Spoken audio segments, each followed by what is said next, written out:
On the morning of May 8, 1944, the skies above Normandy were shrouded in mist. A formation of heavy bombers stretched across the horizon, their massive bodies cutting through the low-hanging clouds like a line of giants. Beneath them, hidden from view, German fighters silently prepared for the inevitable assault. The air was thick with anticipation as both sides prepared to engage in what could become a decisive moment in the war. In the cockpit of his P-47 Thunderbolt, Major Jonathan "Jack" Wilson gripped the controls, his eyes fixed on the sky ahead. His thoughts, however, were not on the mission itself. Instead, a flood of uncertainty churned in his mind. The new aircraft was unlike anything he had flown before. It was powerful, yes, but it was heavy, ungainly, and far from the sleek, nimble fighters he was accustomed to. Still, this was his reality now, and he had no choice but to adapt. The roar of the engines was deafening, but beneath the noise, there was an eerie quiet inside Jack's mind. He was torn between the weight of responsibility and the overwhelming feeling of unfamiliarity. As the formation climbed into the clouds, the air grew colder, sharper. Jack's grip tightened as his thoughts raced.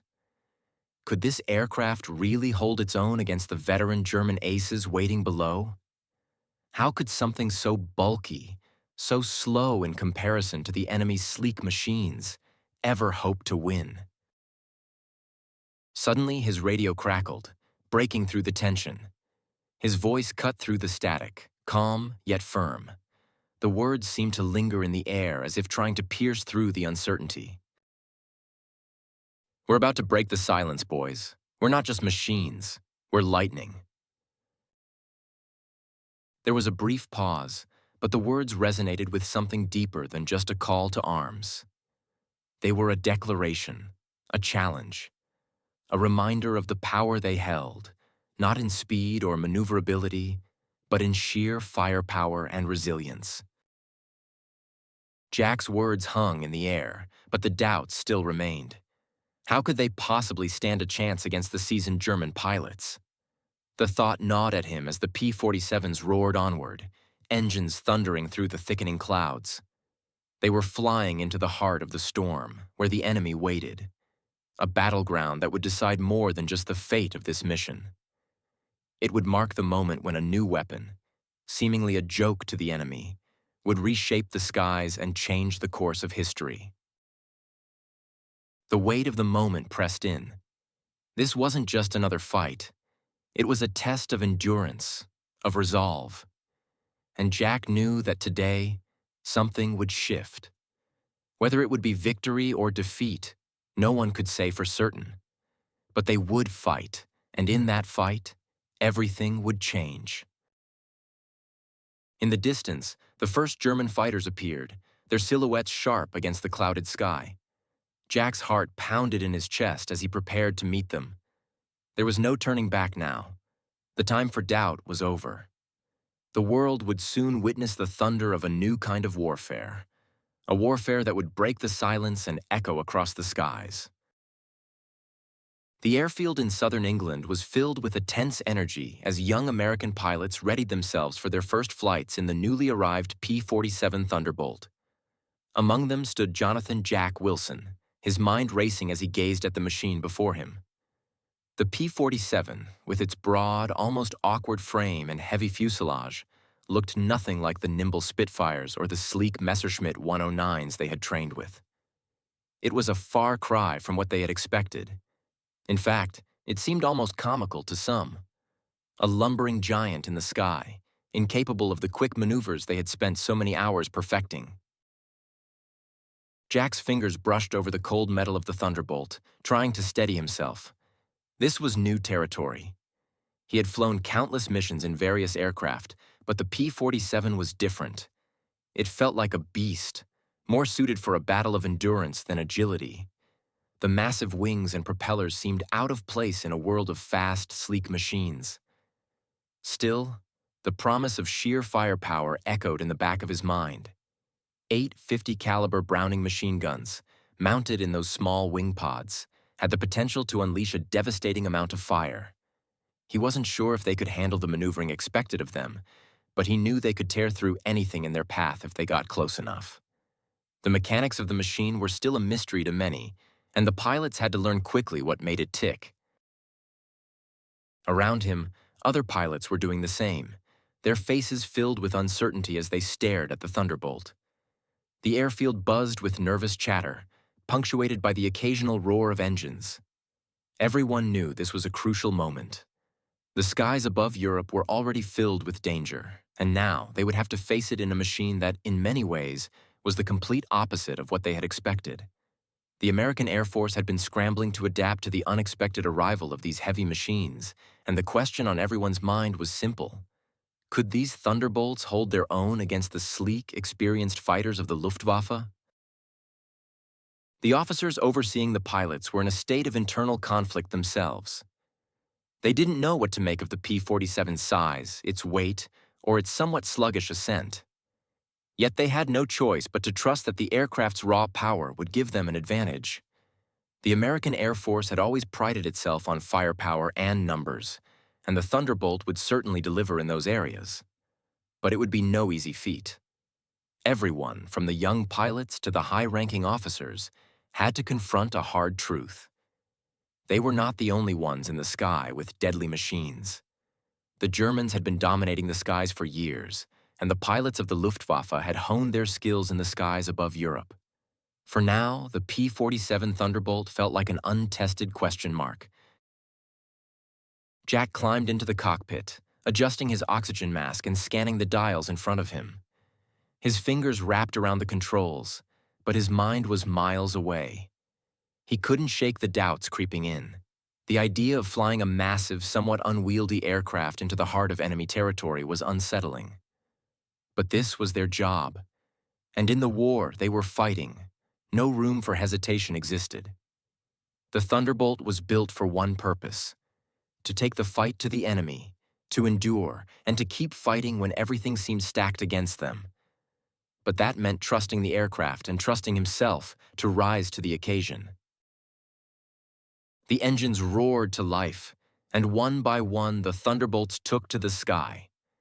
They began their ascent, their heavy bodies cutting through the air with a thudding, almost mechanical rhythm. Jack followed the others, focusing on keeping his own machine in formation, his hands gripping the controls with steady, practiced precision. The sensation of the aircraft shifting beneath him was strange, but there was a comforting sense of power in the way the P-47 seemed to hold the sky. It wasn't nimble, but it didn't need to be. The heavy machine was a different kind of weapon, one that would take time to master. Meanwhile, in the heart of Nazi-occupied France, Oberleutnant Rudolf Klein sat at his desk in the Luftwaffe headquarters, reviewing the latest intelligence reports. The sound of muffled conversation and distant footsteps filtered through the thick stone walls of the building, but Klein's focus was fixed on the photographs in front of him. There were images of the new American fighter, the P-47 Thunderbolt, its bulky frame and awkward proportions unmistakable. He smirked as he studied the pictures, flipping from one to the next with a mixture of amusement and disdain. "Look at these cows," he muttered under his breath, shaking his head. "They'll be no match for our fighters." Klein had been flying since the early days of the war, a veteran of countless dogfights, and he had learned to recognize the strengths and weaknesses of any aircraft he encountered. From the nimble British Spitfires to the Soviet Yaks, he had seen them all. The Thunderbolt, in his eyes, was no exception. It was slow, clumsy, and overbuilt. The idea that this aircraft could take on the likes of the Luftwaffe's finest pilots seemed absurd to him. It was an oversized, slow-moving target, and he believed the American pilots would be easy pickings for his highly skilled, fast, and agile team of aces. As he leaned back in his chair, he couldn't help but laugh at the thought. The American pilots might have firepower, but that didn't mean they had what it took to defeat the Germans in the air.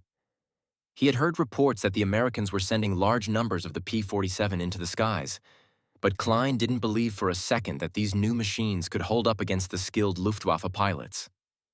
The Thunderbolt's slow climb and unwieldy nature would be their downfall.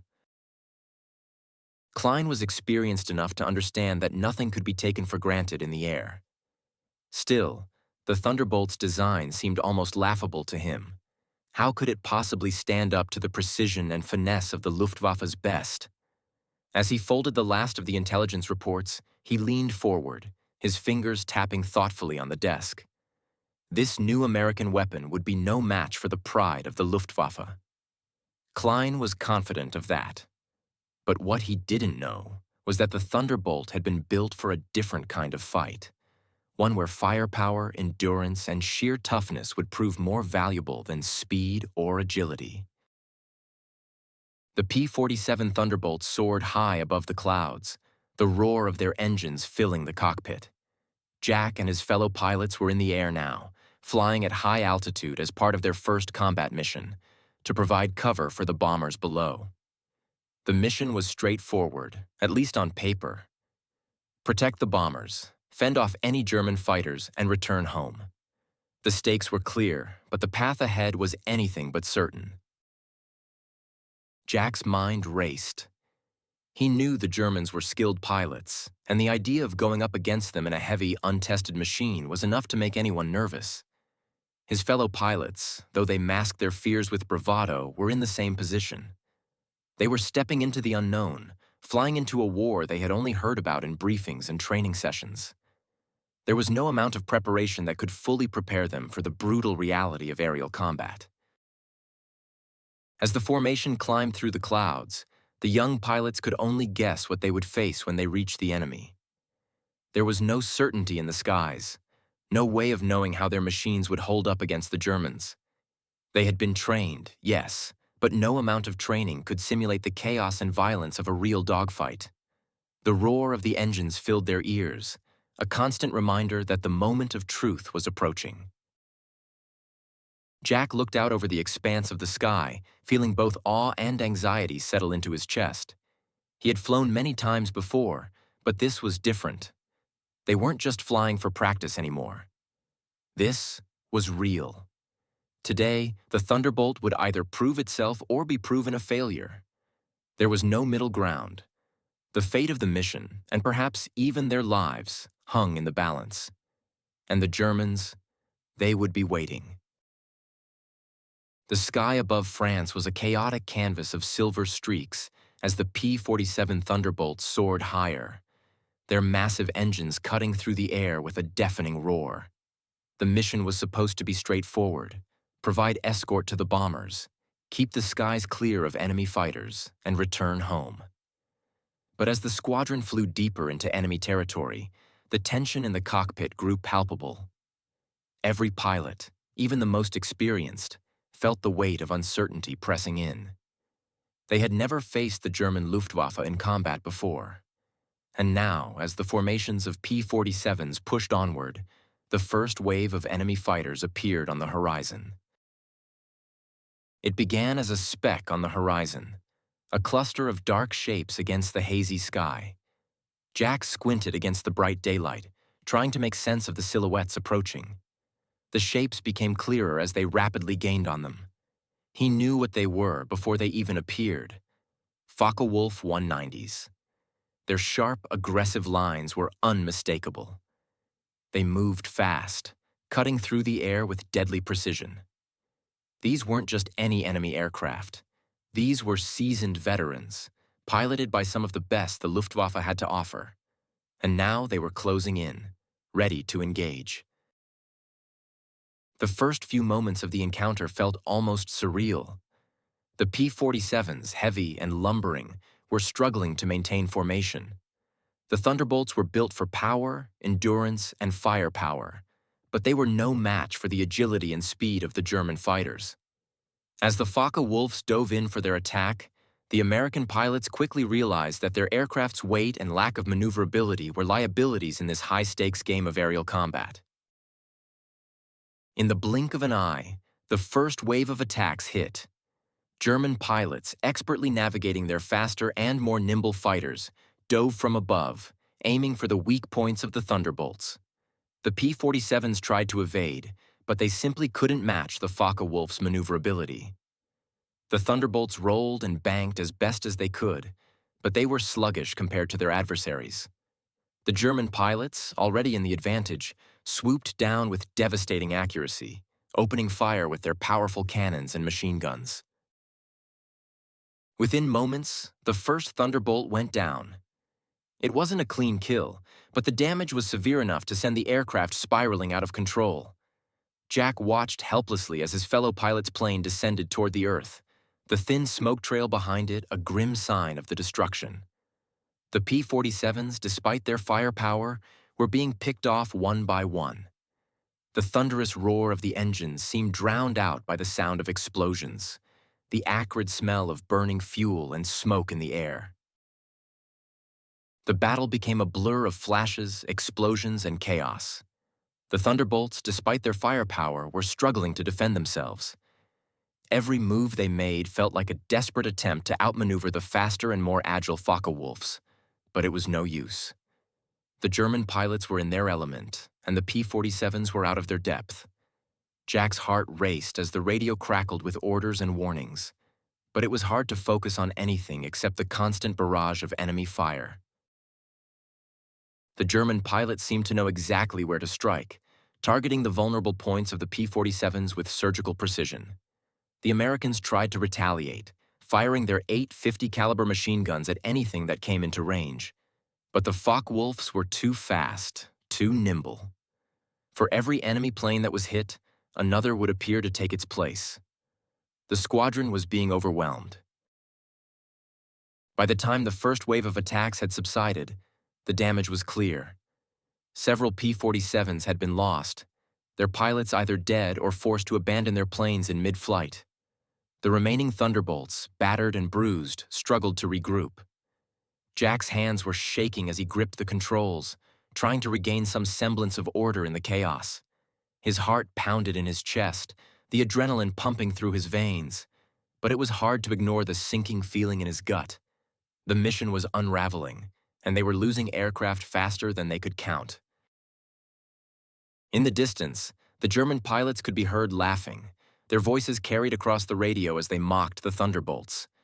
Jack could hear their confident taunts, their words dripping with arrogance. "We're just hunting these big flying pigs," one of them said, his voice thick with amusement.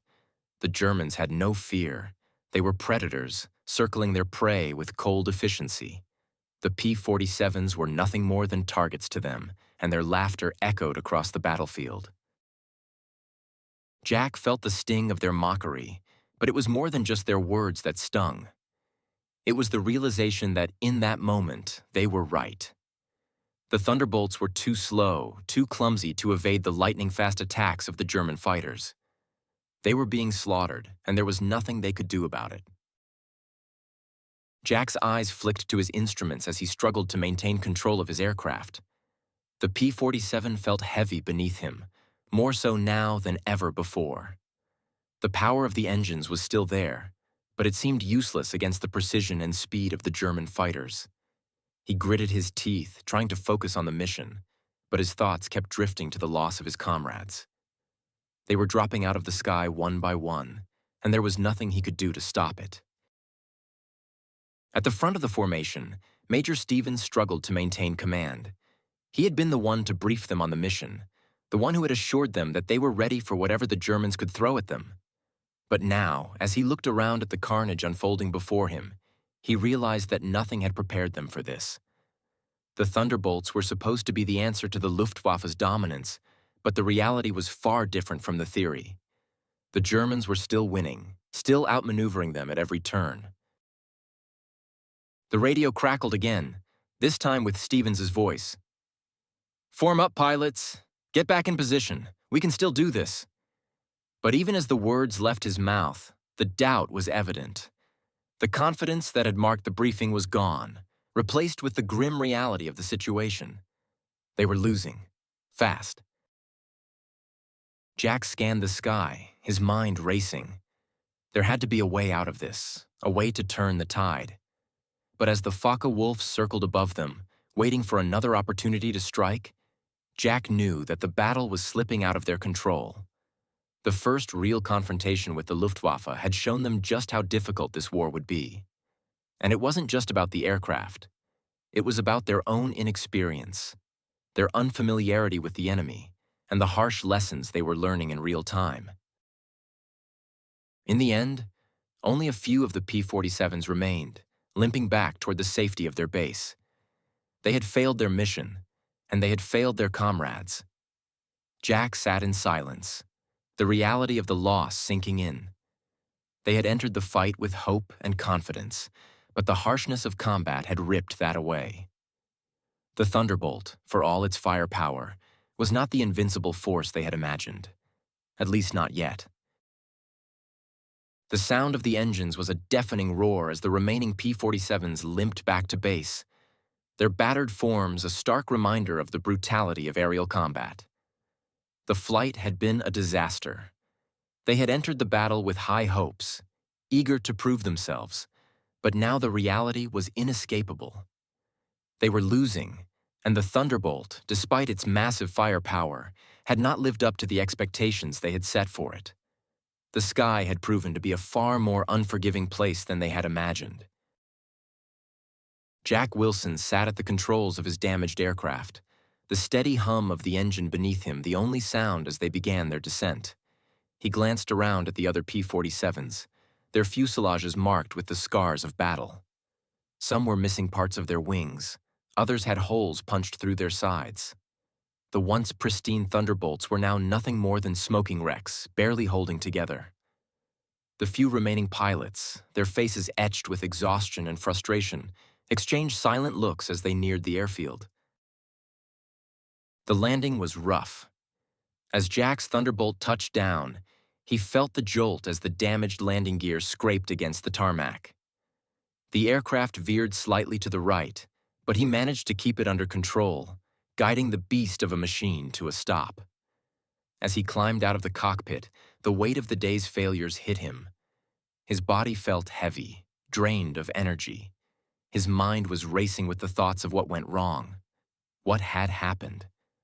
They had been so confident before they took off. Now, after facing the Germans, it seemed that confidence had been misplaced. Jack turned his eyes to Major Stevens, who was standing on the tarmac, watching the plane's return. His face was grim, his shoulders slumped in disappointment. The failure of the mission weighed heavily on him, too. Jack could see it in the way he carried himself. They had lost several planes, and the Germans had outmaneuvered them at every turn. Despite all the firepower the Thunderbolts could bring to bear, it hadn't been enough. The speed and agility of the Focke-Wulfs had proven to be a deadly advantage. "What are we doing wrong?" Jack wondered aloud, more to himself than to Stevens. His words seemed to hang in the air, unanswered. The question echoed in his mind, louder than the silence between the two men. Stevens didn't answer immediately. His eyes were fixed on the planes, his thoughts clearly elsewhere. He had been through many battles, but this one had shaken him. The Thunderbolt had seemed like the answer to all their problems, but it had turned out to be far more complicated than that. It wasn't the agile fighter they had imagined, nor was it the invincible war machine they had hoped for. It was something different altogether, something that needed to be tamed, not just flown. Jack's gaze shifted to his own aircraft, which had already been partially disassembled by ground crew. The damage was extensive, with several bullet holes in the fuselage and one of the wings showing signs of impact. But despite all the damage, the aircraft had made it back. That was the one thing the P-47 had going for it: endurance. It wasn't fast, it wasn't nimble, but it could take punishment and keep going. It had survived, where other planes would have been reduced to wreckage. As Jack walked toward the hangar, the thought lingered in his mind. Victory didn't come from speed or agility. It came from raw power, the ability to take hits and keep going. He had to learn to fly the Thunderbolt not as a fighter, but as a brute. Its firepower, its durability were its strengths. If they could figure out how to make it work in combat, then they might stand a chance. Meanwhile, back at the base, another pilot, Robert "Rocky" Johnson, a local farmer from Oklahoma, was grappling with his own realization. He had seen the chaos of the battle unfold in the sky, and like Jack, he had been forced to confront the harsh truth. The P-47 wasn't what they expected, but unlike the others, he wasn't discouraged.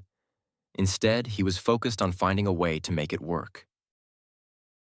Rocky had always been a man of practicality. He knew that in farming, you didn't waste time on things that didn't work. You learned what the tools were good for and used them accordingly. He applied that same mindset to the P-47. The Thunderbolt wasn't meant to be a nimble fighter. It wasn't built for turning and climbing, but it was built for power. It was built to endure and outlast. And that's what he began to focus on. During the quiet moments at the base, Rocky experimented with different tactics. He had started to grasp something fundamental about the P-47. It wasn't about outturning the enemy. It was about using the Thunderbolt's size and firepower to dominate the battlefield. Instead of trying to turn and dogfight with the German planes, the Thunderbolt pilots needed to focus on their strengths. They needed to be patient, wait for the right moment, and then unleash their devastating firepower in a concentrated attack. His tactics, though unconventional, started to take shape. The idea of catch and kill began to take hold in his mind. Rather than engaging the enemy in a high-speed chase or trying to match their maneuvers, they should focus on using the Thunderbolt's speed in a dive, where it could close the gap with incredible force and firepower. The key was not to fight like the Germans, but to fight with the unique strengths of the P-47.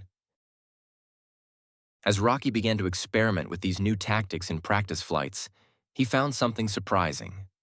The Thunderbolt could indeed be effective, even against faster, more agile fighters.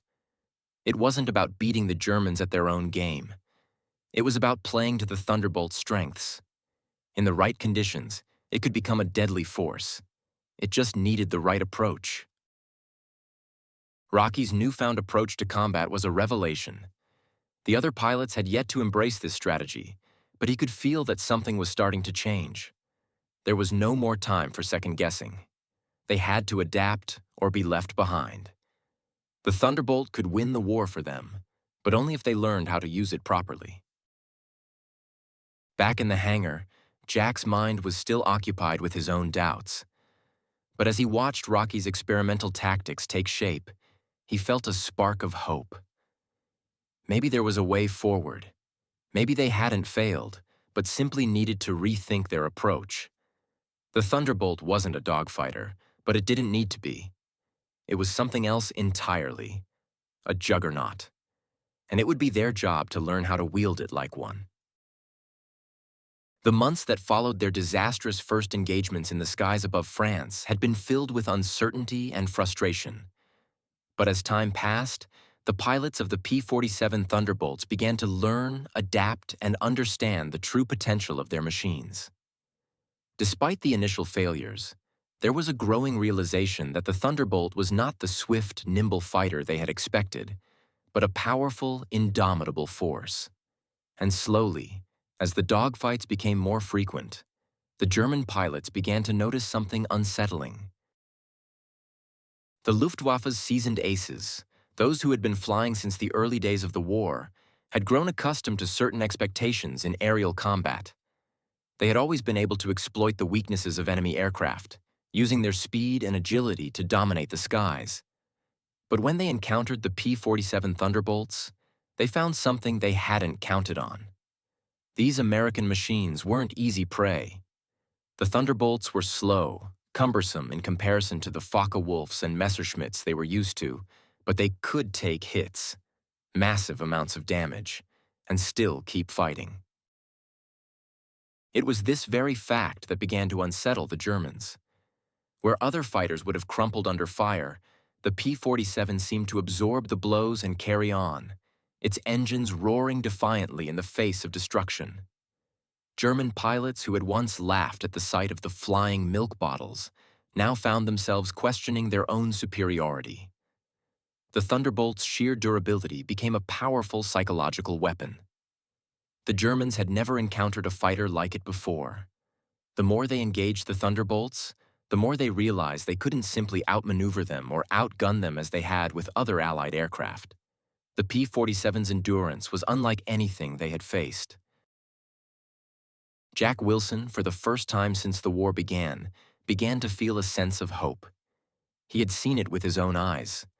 The Thunderbolt could take more than a beating and still come back for more. What had once seemed like a liability was now a strength. The heavy, cumbersome aircraft was capable of withstanding the punishment of the most intense aerial combat and still returning to fight again. It wasn't the fastest or the most agile, but it could endure. And with that endurance came an unyielding firepower that could tear through enemy formations with devastating effect. In the skies above the English Channel, Robert "Rocky" Johnson found himself in one of the most brutal confrontations of his career. His Thunderbolt, though still a heavy beast in the air, had begun to feel like an extension of himself. The lessons he had learned, the tactics he had developed, were finally beginning to make sense. He had found his rhythm, using the Thunderbolt's sheer size and power to his advantage. He wasn't trying to outturn the enemy anymore. He was using his weight, his speed in a dive, and his devastating firepower to dominate the fight. The battle above the Channel was fierce. German aircraft swooped in from every direction, their pilots diving and weaving through the air with deadly intent. Rocky's formation of Thunderbolts was in the thick of it, engaging in a chaotic dogfight that seemed to stretch on forever. His hands gripped the controls, his mind focused on the task at hand. There was no time for hesitation, no room for doubt. The Focke-Wulfs and Messerschmitts were everywhere, closing in from all sides. But this time, there was something different in the air. The Thunderbolts weren't being picked off one by one. They were standing their ground, taking the fight to the enemy. Then it happened. A German Focke-Wulf 190 broke through the formation, its guns blazing as it made a beeline for Rocky's Thunderbolt. The German fighter's 20mm rounds tore through the air, ripping into the P-47's wings and fuselage with terrifying force. The sound of the impact was deafening, but Rocky barely flinched. His heart raced, but he had trained for this moment. The damage was severe, but the Thunderbolt kept flying, its engines still roaring, its controls still responding. It was holding together. The Focke-Wulf circled around for another pass, its guns firing again, but this time, Rocky was ready. He pulled hard on the stick, using the weight of the P-47 to bring the aircraft around in a sharp turn. He couldn't outmaneuver the Focke-Wulf, but he didn't need to. He just needed to get into position. His thumb hit the trigger, and a hail of bullets poured from the 850 caliber Browning machine guns mounted on the wings of his Thunderbolt. The burst of fire was like a storm of lead, and the Focke-Wulf exploded in a fiery ball of destruction. The German aircraft fell from the sky, its once proud form reduced to nothing more than debris. Rocky's breath came in ragged gasps as he steadied his aircraft. The adrenaline surged through him, but there was no time to savor the kill. The battle was far from over. The skies were still thick with enemy fighters, and his own Thunderbolt was badly damaged. The holes in his wings were gaping, the engine sputtering slightly as it struggled to maintain power. But he wasn't about to give up. Not now. Not after everything they had been through. Despite the damage, Rocky turned his Thunderbolt back toward the battlefield, looking for more targets. The Germans, however, had underestimated the Thunderbolt's resilience. In the past, they had been able to destroy Allied planes with relative ease. But the Thunderbolts were different. They weren't like anything the Luftwaffe had encountered before. And as the battle raged on, it became clear that the Germans were starting to lose their confidence. The P-47 was no longer a joke. It was a force to be reckoned with. But it wasn't just the Thunderbolt's firepower or its ability to endure that made it a formidable weapon. It was the combination of these traits, its massive strength, its unyielding firepower, and its ability to keep fighting, even when it should have fallen apart. The Thunderbolt was becoming the terror of the skies, and the Germans were beginning to realize just how dangerous it could be.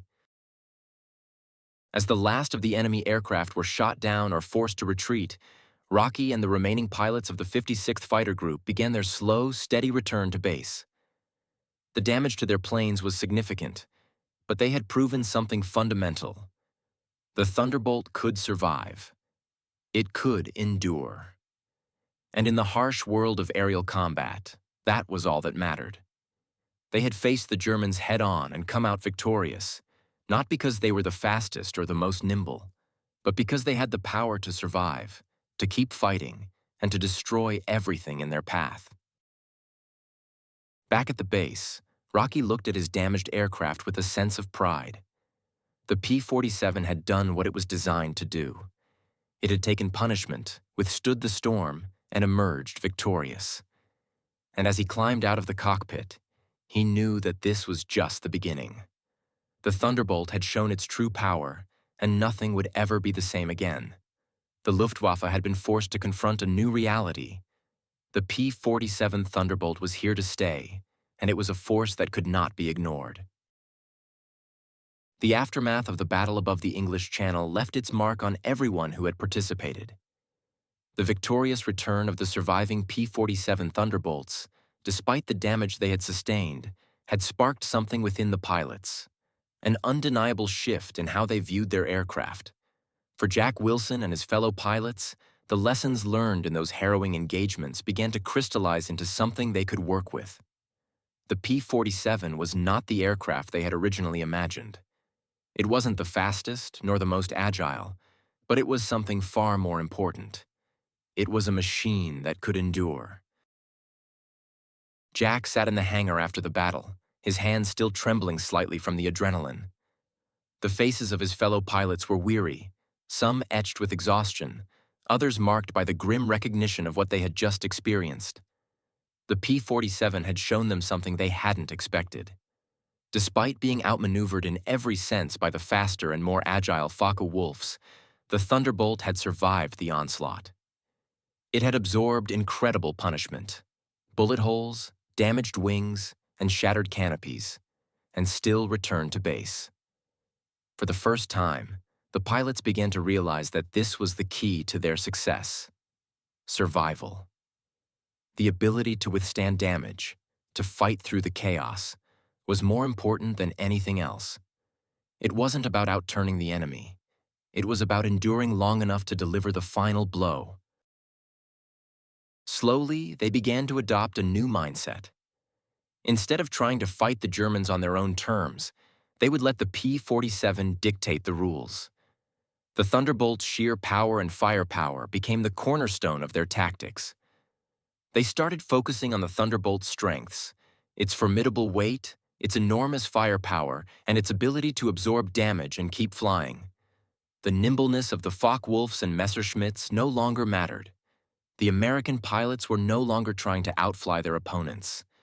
They began to embrace the idea of using the Thunderbolt's heavy, relentless power to dominate the skies. Jack, along with the other pilots, worked tirelessly to refine their approach. The lessons learned from their early engagements were hard-earned, but they began to pay off. They formed tight, disciplined formations, focusing on their firepower rather than their maneuverability. The new tactics were designed not just to fight, but to survive. It was no longer about quick, evasive maneuvers. It was about staying in the fight long enough to inflict enough damage to the enemy. They learned to use the P-47's dive speed, to leverage its heavy armament in focused bursts, and to stay within a controlled, organized attack. As the days passed, their tactics grew sharper, and their confidence grew with it. The pilots of the 56th Fighter Group had started to feel a sense of camaraderie that came from shared experience and a new understanding of what they were flying. They weren't just flying fighters. They were flying a machine designed to survive anything, to endure, and to bring hell to their enemies. This new realization transformed them into a potent force in the skies. They had learned to fight the P-47's way, and it was working. The effect on the Luftwaffe, meanwhile, was far from what they had anticipated. As the weeks passed, the German pilots began to experience something they hadn't expected: fear. They had always relied on their ability to outmaneuver their enemies, to use their speed and agility to break through enemy formations. But now, facing the P-47 Thunderbolt, they found themselves up against a machine that couldn't be outturned or outflown. The Germans had underestimated the Thunderbolt's resilience and its ability to inflict damage. The very strength they had once mocked had become the nightmare of the skies. The reports from the front began to show a disturbing trend for the Luftwaffe. Their once feared superiority in aerial combat was slipping away. The P-47, which they had dismissed as a joke, was now being credited with shooting down their finest aces.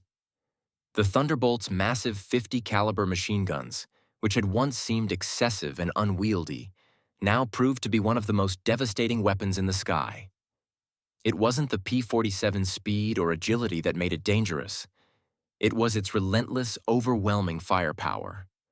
A single burst from its 8 guns could shred an aircraft into pieces. And even if the Germans managed to get close enough to fire their own guns, the Thunderbolt could take the hits and still keep fighting. The shift in the battlefield was palpable. German pilots, once confident in their ability to outfly the Americans, began to approach the P-47s with caution. They had no choice but to acknowledge that their usual tactics no longer worked. They could no longer simply dive in and attack with impunity. The Thunderbolts had shown them that. The American fighters were still slow, still cumbersome compared to the Germans' nimble aircraft. But the Germans had never had to fight an aircraft that could absorb their attacks and fight back with such force. The P-47 wasn't just a plane, it was a symbol of relentless industrial power, built to endure and destroy. Back at the American base, Jack and the other pilots took stock of their progress. The change in their tactics had paid off. They weren't just surviving now, they were winning. The German pilots had learned to fear the Thunderbolt. And the more the Americans used their new tactics, the more the Germans began to realize that the P-47 was no joke. The myth of the invincible German fighter pilot was beginning to crack, and in its place, a new kind of battle was taking shape. The Germans were no longer the unquestioned masters of the sky. They had met their match in the P-47, and the American pilots were now ready to face them on equal terms. The Thunderbolt had evolved from an object of mockery into a weapon of terror. The Germans, once dismissive of the P-47's size and clumsiness, now found themselves forced to confront its lethal combination of firepower, durability, and endurance. What had once seemed like a weakness was now its greatest strength. The Thunderbolt was no longer a machine to be laughed at. It was the one the Germans feared most. And as the battle raged on, it became clear that the P-47 had become the true king of the skies.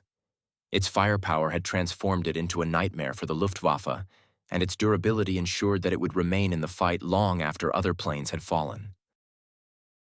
For Jack and the other pilots of the 56th Fighter Group, this was more than just a victory in the air. It was a victory of adaptation, of survival. They had faced their initial fears, their doubts, and had come out stronger. The Thunderbolt had proven its worth, and with it, they had rewritten the rules of aerial combat. The enemy who once mocked them now feared them, and that fear would be their greatest weapon moving forward.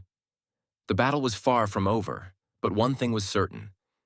The P-47 Thunderbolt had become the weapon that would help win the war. The morning of June 6, 1944, brought a stillness to the air over Normandy. But beneath that calm, the tension was palpable. The invasion had begun. The beaches of Normandy were teeming with Allied forces, a massive assault against the Nazi stronghold. But above, in the vast expanse of the sky, another battle was unfolding. The P-47 Thunderbolts, their engines roaring with power, took to the skies, creating a deadly shield for the forces below. These American fighters, once ridiculed for their size and sluggishness, were now the embodiment of strength and dominance. As the battle raged below, the pilots of the 56th Fighter Group moved like a well-oiled machine. They were not merely fighting for survival anymore. They were fighting for the success of the mission, for the men who were storming the beaches, and for their own place in history. The German Luftwaffe had long dominated the skies over Europe, But now it was the Thunderbolts who ruled the airspace. The sound of their engines was a warning to the Germans. They could not break through. With their 850 caliber machine guns, the P-47s unleashed a devastating storm of lead that tore apart any enemy aircraft that came too close. They were no longer just an escort force. They were the guardians of the invasion.